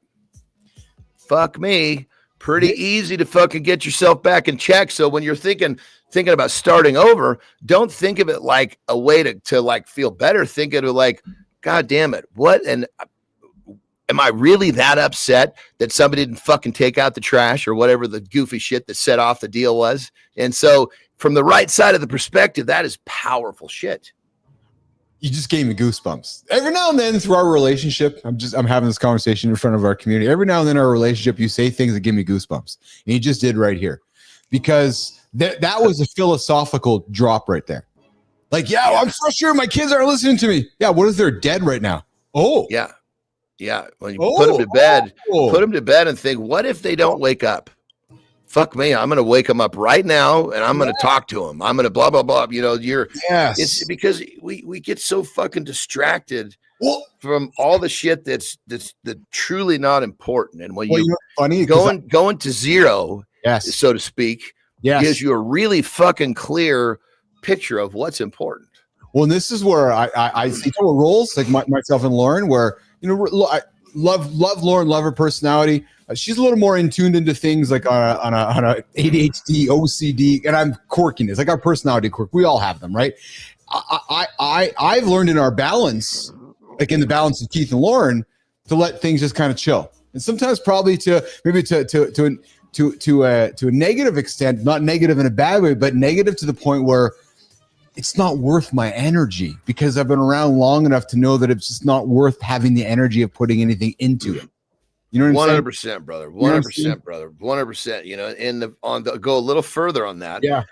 Like, I've gotten so good at responding rather than reacting and letting shit roll off my back. But what I was doing, what I didn't recognize, was I wasn't communicating in a way that was non-threatening to Terry. Yes. So in her mind, I'm not really having anything that she needs to be working on. Oh, yeah. As to where she's keeping me informed, I'm not doing that to her. And it becomes very fucking lopsided in terms of, you know, it's like if both partners are trying to be better for the next based upon, you know, productive conversations and requests, it's real easy to, you know, I think all the time, you know, she's doing X. Well, I'm fucking not going to throw a stone because Jesus Christ, look at all my exes, so to speak. But and I'm not saying ex-girl for that. Look at all these problems that I have. She's got a problem that's frustrating me. I'm not throwing a stone at that because I've got all mine, you know? Yes. Well, and it's, so I guess what I'm getting at is that. Love that what you just said. You have to, it's great to not bitch. It's great to not react, but you got to have a level of communication, because that was something that Tara and I had, I don't remember when it was, probably 6 months ago. You know, I said to her, I said, you're probably not aware of XYZ. And she's like, not really. It's because I hadn't been communicating. Yeah. So do the response, let shit roll off your back, but politely, productively keep them informed. So guys, if any of this hits home, don't beat yourself up. Have a conversation with your partner. Have a conversation with yourself, right? You're not broken. You're not weak. Maybe you're just ready to be seen, but it all starts with awareness and a conversation. And I will invite you to join our conversation every single day here on the show, because we're creating conversations of awareness, sharing personal experiences, and then inviting our community to become a part of that. So guys, if you're feeling beat up, maybe your partner's feeling beat up as well. But again, it always starts with a conversation between the two of you. All right, Jimmy, let's go to our morning loop teaser here. I teased something at the beginning of the show. Let's drop that, and then we're gonna do that, John. And then before we say goodbye, I learned something today. We're gonna try a new segment called "Today I Learned Something," and then we're gonna share that as well. So, Jimmy, let's do this. Let's do the morning loop tease, and then we'll come back to that one as well. Jim. What if everything you've been told about transforming your health is completely backwards? What if the secret isn't in the dramatic overhauls, but in something so small you'd almost dismiss it? Every January, millions of us commit to massive health transformations, only to burn out. But breakthrough research is revealing that the most powerful health transformations don't come from going all in. Scientists are discovering that tiny, strategic changes can trigger cascading improvements throughout your entire system. The key is identifying which small changes create the biggest ripple effects. When you understand the leverage points in your health, you can achieve remarkable results without the overwhelm. Today, we're revealing the exact percentage that changes everything. Stay with us. I'm always about putting facts on the table to help people move forward. And I think we kind of touched upon this a couple of weeks ago, but nearly 96 million American adults have pre-diabetes. True story, Johnny. Yeah. And a groundbreaking study found, and again, I'm always finding just interesting things to put on the table, that losing just 3.5% of body weight reduces the risk of developing type 2 diabetes by approximately 40%.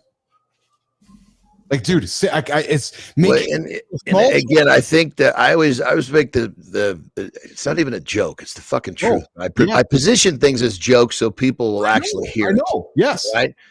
It's like, God damn it, the numbers are just fucking people up, right? Yes. Because people think, oh, well, I just starved myself for a few days, lose those 3.5 pounds. No, let's not look at the numbers. If that study said people that walk 15 minutes a day that's the message that people need to hear.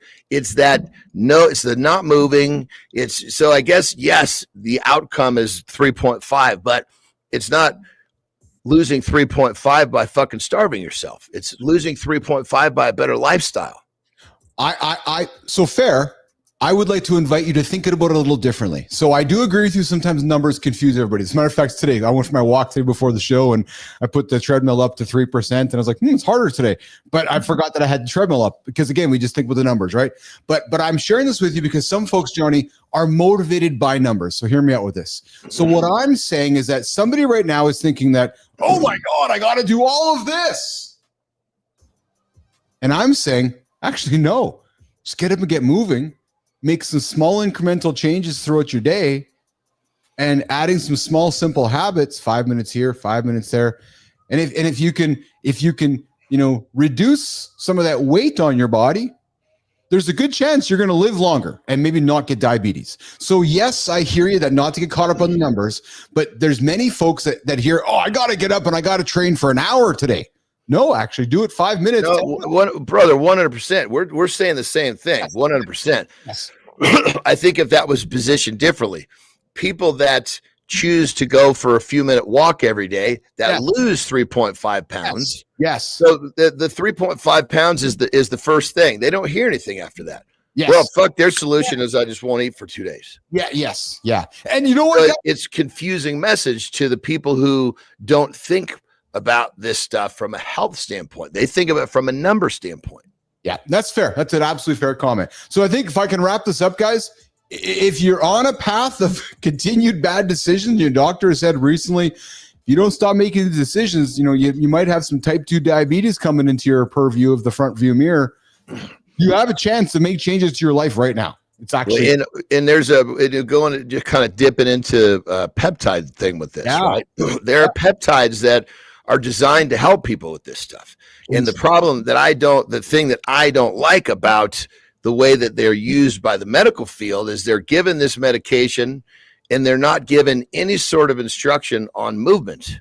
They're saying, hey, this is going to make it easier for you to eat less. Yeah. Fuck, man. So any tool can be used properly or improperly. Right. And so that's one of the things that I tend to dislike when it comes to the idea of the number, because people are looking for buttons, people are looking for simple ways to reduce the number, but reducing the number the wrong way doesn't really solve the problem we're talking about. Yes. Yep. Exactly. All right, guys, listen, we're wrapping up last few minutes with myself and John here on Mornings in the Lab with Keith and John and all of our friends getting after daily 8:00 Eastern time. Hey, so I'm going to work on introducing a new segment to the show, some fun stuff, something I'm calling Today I Learned, and I'm finding ridiculous things. And I found one yesterday that I want to share with you today. So Jimmy, let's try this segment out. Today I learned that there was a boy trapped, Johnny, fully conscious in his own body for 12 years. 12 years. Hold on. Say that again. Yeah, exactly correct. A boy was trapped fully conscious in his own body for 12 years. Doctors thought he was vegetable, but he was kind of like in a coma, but he was actually, isn't that what a coma is? That's how I would define it. But get this. He later regained communication, and he wrote a book about his experience. Yes. So you're paralyzed, you're voiceless, you're ignored. Different level of consciousness. Dude, it is. Jimmy, can we run this B-roll here, Jimmy? I think we got some B-roll run. So we're going to try this out here. So I'm going to run some B-roll while I'm talking about this. But so this is exactly what happened to Martin Pistorius, a real life story that redefines perseverance, hope, and the human spirit. He in 1988, Martin fell ill with what seemed like a flu, Johnny. Months later, he was mute, immobile, and declared brain dead. But he was fully conscious, just completely paralyzed. He lived what's known as called locked-in syndrome. It's incredible to me. So for over a decade, he endured neglect, abuse, and despair, unable to signal to anyone. This is what makes me sad, man, why I want to share this with you. Unable to signal to anyone that he was still in there. Dude, so Jimmy, there's a second B-roll clip. Around age 25, a care worker noticed a spark in his eyes, and testing revealed what no one had realized, that Martin was still alive inside Johnny. Incredible to me. Through augmentative communication technology, he learned to speak again, became a web developer, got married, had kids, and wrote a best-selling book called Ghost Boy. Good for him, man. And I got to tell you, man, I'm working hard to get him onto the show. Yeah. That's cool. That's cool.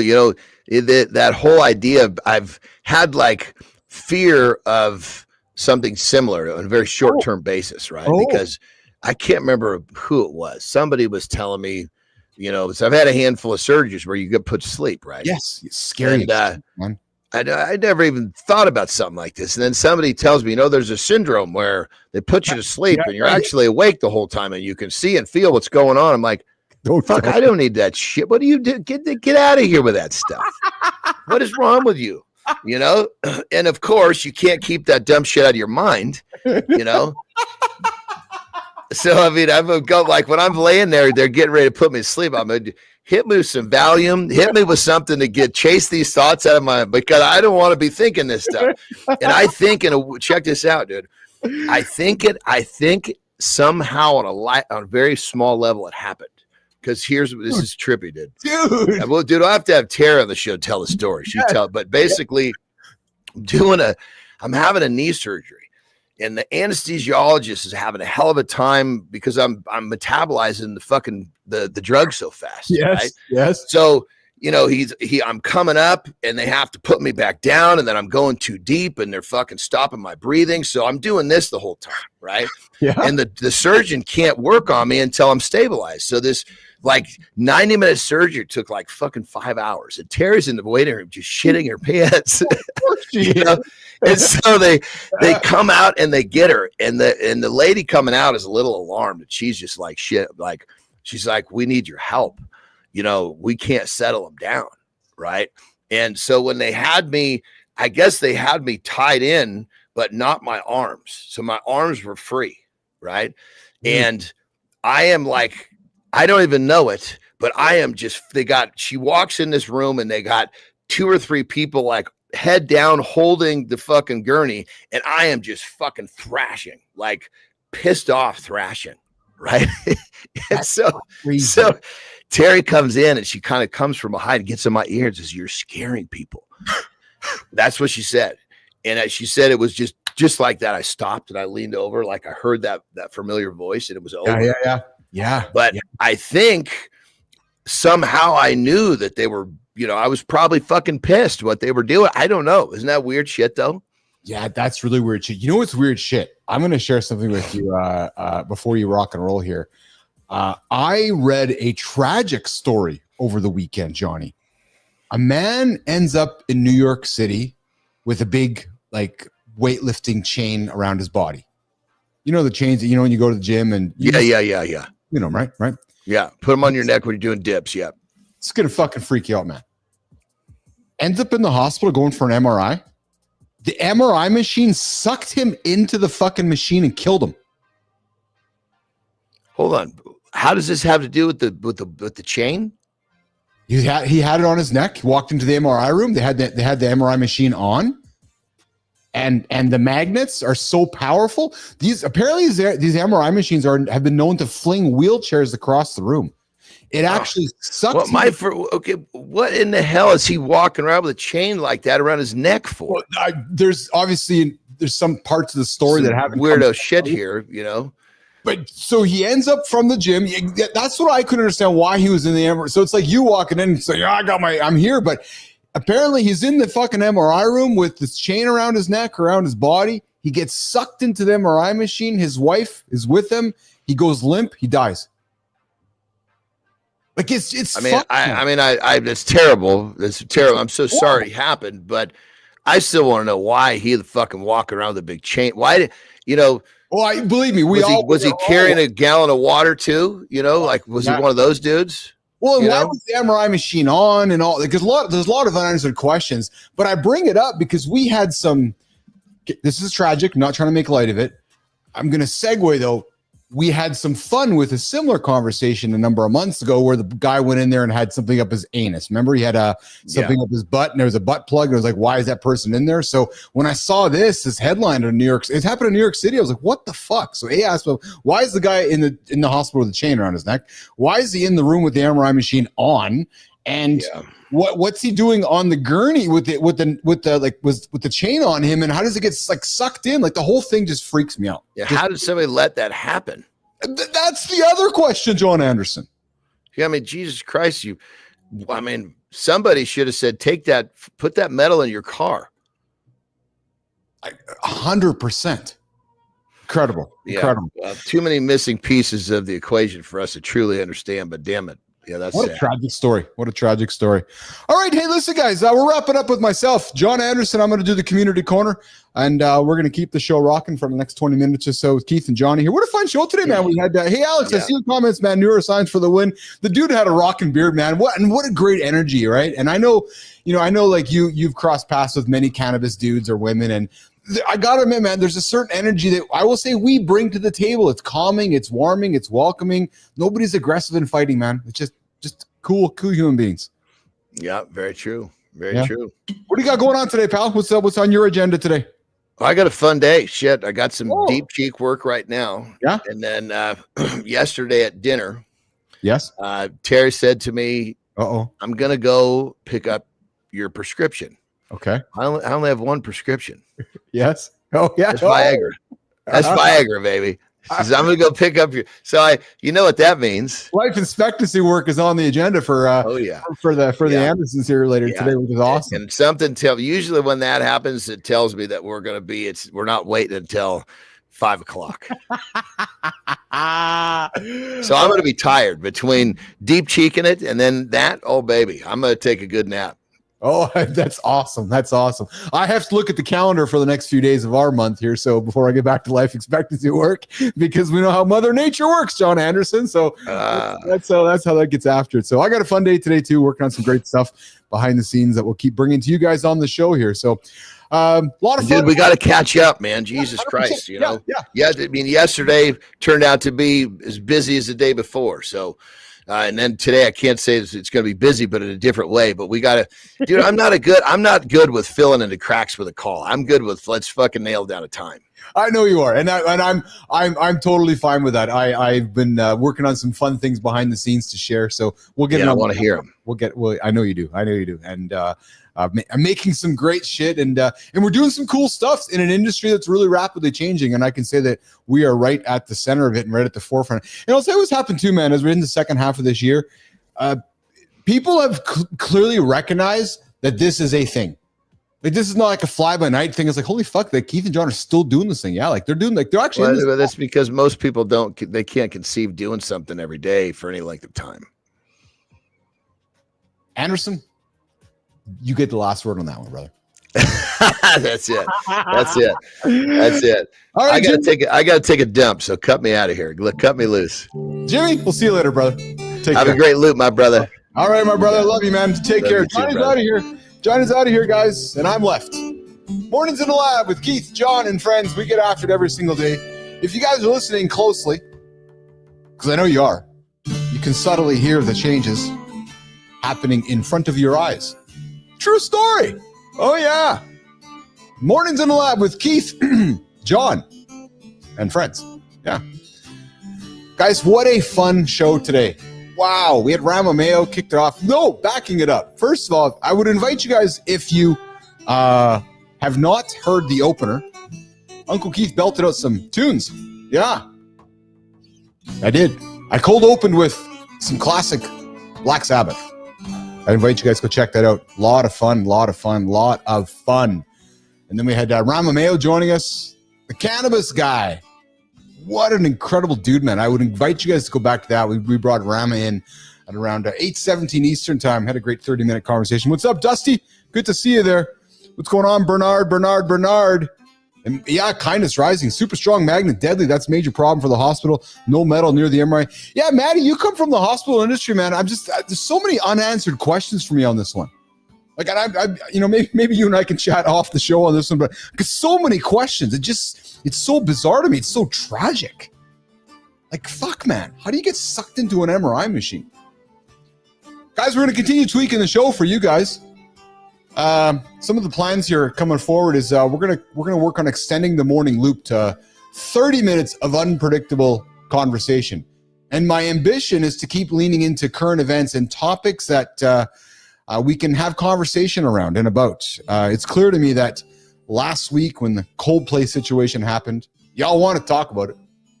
Today, with Ozzy passing yesterday, we all want to talk about it.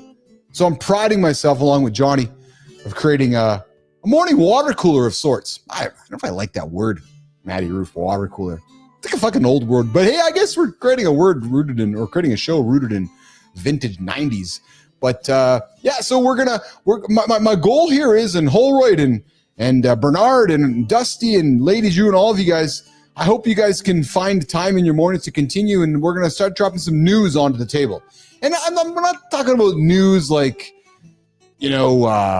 crazy hardcore political news, but maybe just information and knowledge and news for you guys to have to get you through your day, right? So, a space to start our day, have some conversation, and keep going. So my goal, the plan is the first 30 of the show, we're going to talk just like we've been talking today, is unpredictable conversation, fun topics, look to you guys at the community. So guess what I'm saying, Mornings in a Live community? I'm going to be expecting more to you guys. Yeah, you guys are contributing a great deal, and I want to have more from you guys as part of our first 30. So how I'm envisioning it happening is first 30 is the morning loop. It's going to be entertaining conversation, unpredictable conversation, newsworthy conversation, give you guys things, go, okay, I heard that on the show this morning, and trustworthy conversation, right? In a world of, listen, I got some incorrect facts on Rama this morning I was somewhat a little bit embarrassed about. So, I'm priding myself on making sure that we give you guys factual content, reputable content, and we are powered by Perplexity. I want to throw that out there as well. We're really leaning into the Perplexity platform and getting our knowledge from Perplexity to create this great content for you guys. So first 30, the goal here is to newsworthy conversational content, community content. Second 30 on the show will be about guests. We're going to move center stage to 8:30 Eastern time. And then we'll have the big deep dive around the 9 o'clock hour Eastern time. We'll get into a couple of topics, take it to the bottom of the hour. Johnny leaves around 9:30 Eastern time. And then we'll do the community corner for the last 30. So that is, how we're going to work towards continuing to rejig and, rework the show. And then, of course, we got a third hour coming up here in August with Jonathan Bannister. We are going to move the third hour to more of the business side of things, the AI side of things, the digital marketing side of things, teaching. That's my goal. My goal is to spend a lot of time with John Bannister and myself teaching you guys the things that I'm doing daily, the tools that I'm using daily, what we're using to build the business, what's happening in the industry, because, man, is it changing fast. Read a stat today, man. Google search and traffic to websites. It's people are not going to websites, man. People are just not. Let me rephrase it. People are not clicking through. Is it 53, 56% in the last month? They're just getting their data from the Google AI summary. So the industry is changing super fast. And my ambition here is to be on the cutting edge of that information for you guys. Okay. Just moving myself around here. Because we're gonna do this. We're gonna go to the community corner. We're gonna go to the community corner. What do dirty talk, nervous breakdowns, and outsmarting millionaire biohackers have in common? Well, it's time for the community corner, where we connect LinkedIn and Substack on Mornings in the Lab with Keith and friends. And today we're going to talk about turning up the heat in your relationship, why your stress habits might be running your life, and how a single mom is winning the longevity game. Let's get into it, guys. Let's get into it. All right, number one, Sarah Ward, a certified sexologist, says most people overthink or avoid talking dirty because they worry it's awkward or forced. But hey, her guide isn't about shock value. It's about using sensory descriptive language, visual, auditory, and kinesthetic to create trust, connection, and intimacy with your partner. She shares how simple, specific words can spark more excitement, confidence, and even a better relationship. But here's the thing. Here's the real question. Are you playing it safe with your words, or are you willing to just step up and say exactly what you want? Tell me, fellas, do you talk dirty with your partner? Or do you never go there? Because there's a way about it. And I'm telling you, if you want to unlock some life expectancy work, perhaps it could all start with a text. Yeah, perhaps it could. All right, let's keep it rolling. On to the next one here. Casper Chadaden says, why do some days feel easy while others are a grind? You guys know how it is. It's just not your mindset, it's your nervous system calling the shots. He breaks it down how stress, urgency, and brain fog aren't always a sign that you need more discipline. No, sometimes your system just needs a reset. Casper shares a practical way to regulate. Get outside, breathe, unplug from tech. The big idea is this. If you want clarity, stop by working with your body. Yeah, not against it. So, are you really stuck or are you just running on empty? I'm going to invite you guys to check in with yourself, nation, daily. Do it.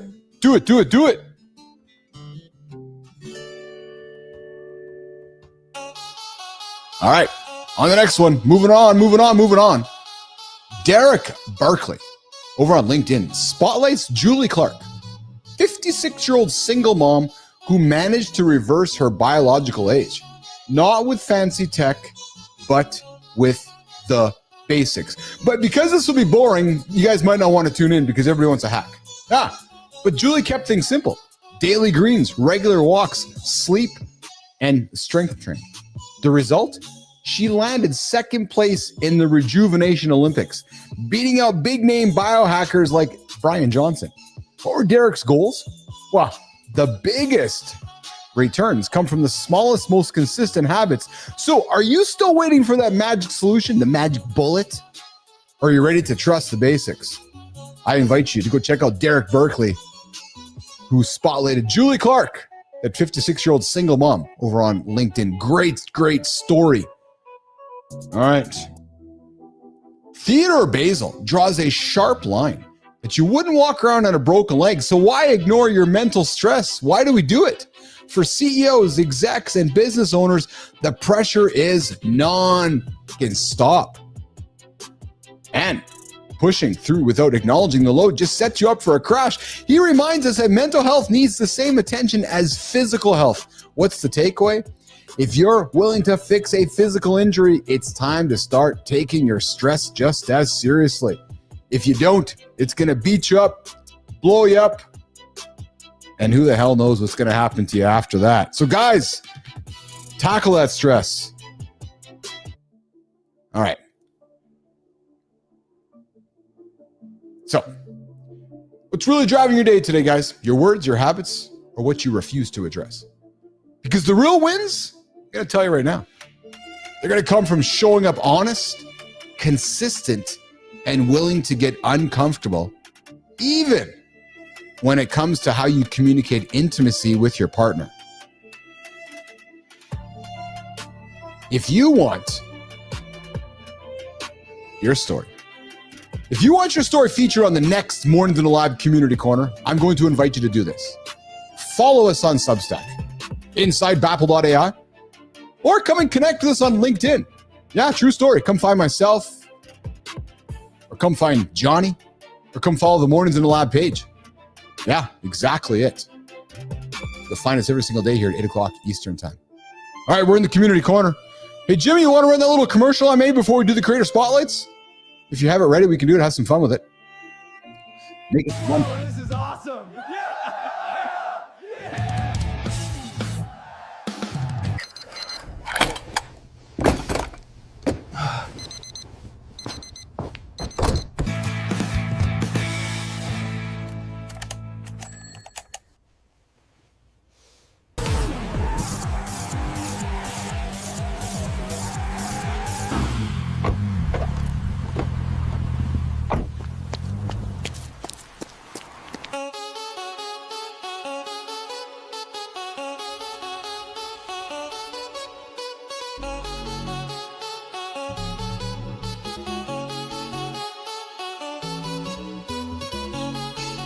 Most marketers are playing it safe with boring blog posts and genetic LinkedIn content. We got somebody coming up in the Creator Spotlight. Jimmy, let's run the LinkedIn Creator Spotlight right now on Mornings in the Lab with Keith and Friends. What if I told you that the secret to scaling a company from 0 to 7 figures in less than a year wasn't about having the perfect product or the biggest marketing budget? A young marketer took a different approach. He built a Netflix-style streaming platform for B2B content, created a podcast that became one of the top 20% most shared globally, and developed a framework that's now being used by companies like Meta and Intercom. His LinkedIn strategy alone drove $274K in new revenue in just 4 months. Mornings in the Lab is excited to celebrate Obaid Durrani, the creative force behind some of the most innovative B2B content strategies in the industry. Follow Obaid's journey and discover how he's helping companies turn their marketing teams into creators and build media empires that actually drive results. Yes, Obed. While most marketers are playing it safe with boring blog posts and generic LinkedIn content, Obed is over here building streaming platforms and talking marketing strategy while playing video games. He's a lifelong fan of anime music and the Philadelphia Eagles, but more importantly, he's a devoted husband and father who moved his family to Colorado to build the life he wants. No, he wanted to go to a legal cannabis market. Just like Rama Mayo. Joking. He's the kind of person who sees the world differently, and he isn't afraid to experiment. Whether he's talking about space, video games, or revolutionary marketing frameworks, Obaid shows us that authenticity and creativity aren't just nice to haves, they're competitive advantages. So, Obed, here's how it works. Love to have you on the show. Yeah, true story.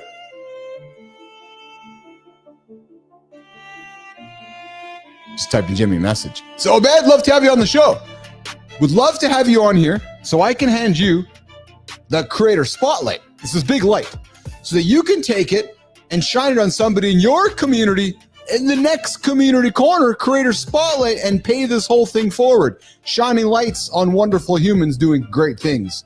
That's how we do it right here on the Mornings in the Lab Creator Spotlight. So, Obed and everybody, I invite you to go find him on LinkedIn and connect with him. Obed, the community. The Creator Spotlight, the influencing marketing guy at Clay. Oh, hey, I like Clay. I'm a big fan of Clay. I use your app. True story. All right, Jimmy, let's go to the next one. Picture this, a newsletter about vintage furniture that reads like a treasure map.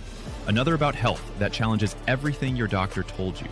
Both written by the same obsessive mind who turns niche interests into must-read content. Sammy Rice transforms the mundane into the essential.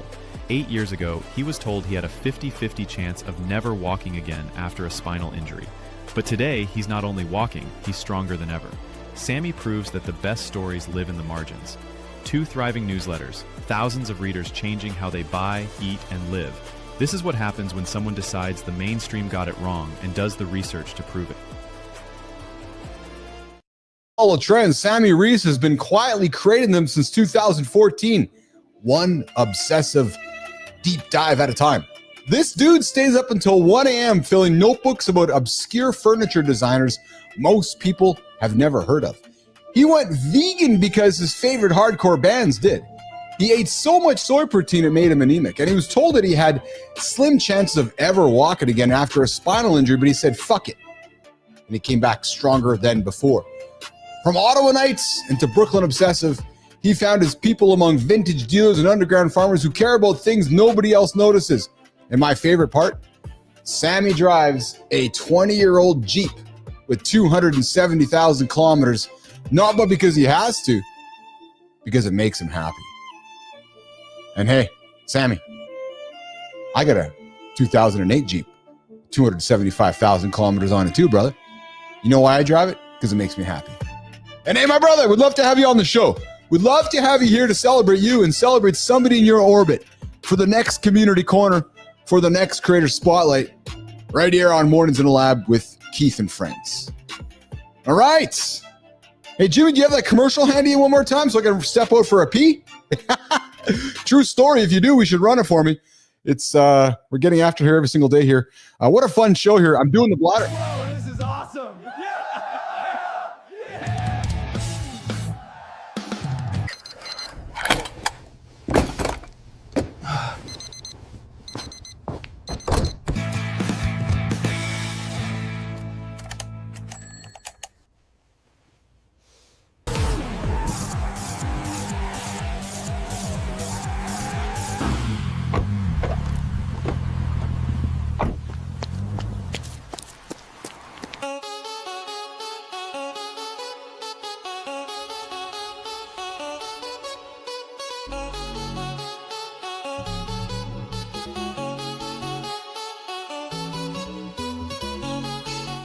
No, I've been giving producer Jimmy the razz over the last couple weeks.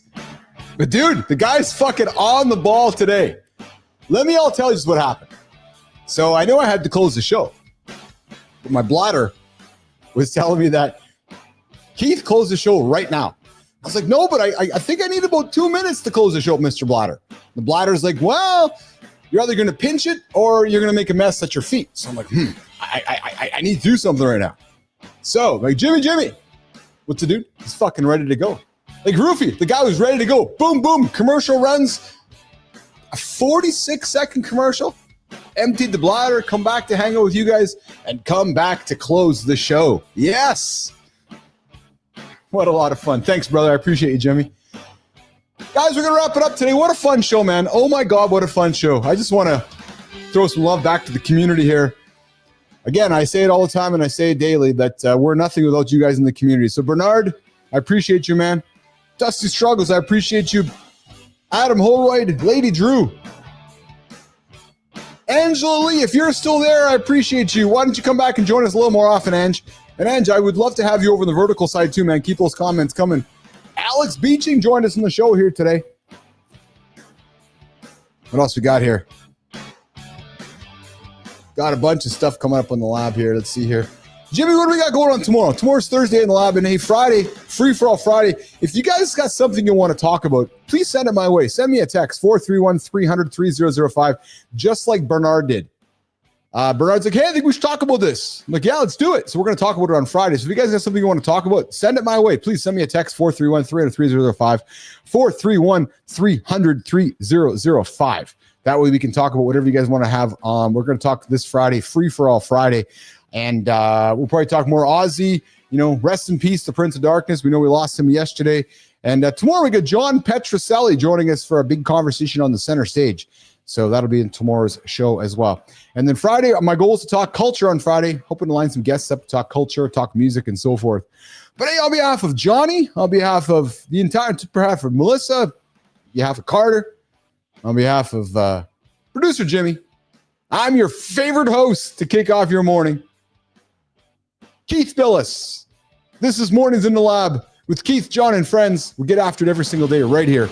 I invite you guys to subscribe to our channel, like it, tell your friends all about it. Go check out the morning.store for some content. And I invite you guys to tune in to the show tomorrow morning. First thing, we're doing some fun things to start the show off. So I invite you guys to tune right from the beginning. And if you missed it, Uncle Keith belted out a cold open with some Ozzy to kick off the show today. All right, Jimmy, I'm going to get out of here. We'll see you guys tomorrow, 8 o'clock, right here. Have a good one, guys. Ciao.